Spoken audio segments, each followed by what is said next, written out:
सदर महकुमा स्थित जिला शिक्षा अधिकारी कार्यालय को गरीब सेना तरफ आवाहक रवि मंगरांस द्वारा घेराव और धारणा दि जाइथिला।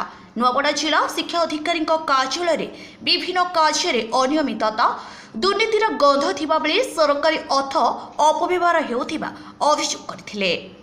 आसंता दिन में निर्माण कार्य यथाशीघ्र तदंत करी संपृक्त थिबा जेई विरुद्ध दृढ़ कार्यानुष्ठान दाबी करथिले। एही योजना रे 4 कोटी टंका अर्थ आत्मसात होइथिबा बेले एहार उपयुक्त तदंत करबाको दाबी करिसंती। नुआपड़ारू अभिषेक कुमार को रिपोर्ट, आवाज ओडिशा। शिक्षा विभाग जो स्कूल गुड़िक अच्छी से स्कूल गुड़िकर उन्नतिकरण पाखापाखि 4 कोटी टंका FLN स्कीम स्टार्ट प्रोजेक्ट आसीथिला।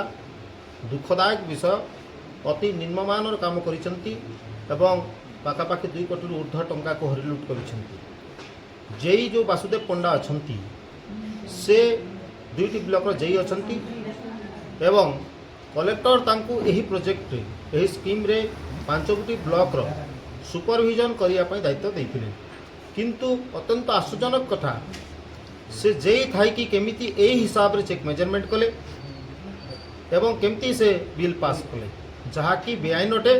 कौन सी रूल बुक रे एमती कौन सी नियम नहीं जे बिना एही रे चेक मेजरमेंट हो कि कौन सी काम हो पारिबो।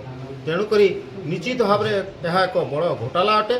तेणुक तुरंत यार उपरे एक उच्चस्तरीय तदंत करा जाऊ। तत्सहित जो माने संपृक्त अछंती तांकू तुरंत निलंबित करिवार सहित तांको नारे थाना रे मामला रुजु करा जाऊ।